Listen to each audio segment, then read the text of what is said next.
Ever wondered how millions of glasses of orange juice end up in stores every day? It all begins here, in vast orange orchards bursting with ripeness. Then they're rushed straight to the juice factory, fresh, crisp, and ready.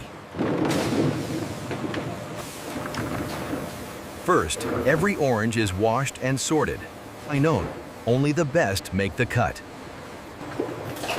Then they're graded by size, which means bigger and smaller go to different juicers. Advanced extractors press each fruit, squeezing out every drop of juice. Peel oil and residues are separated out, keeping the juice pure and sweet.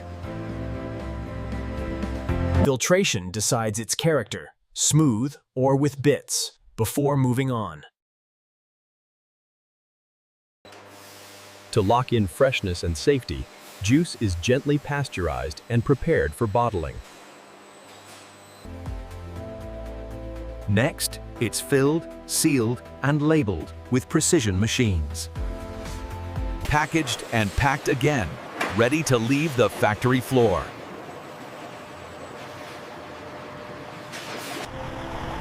From here to stores near you around the world.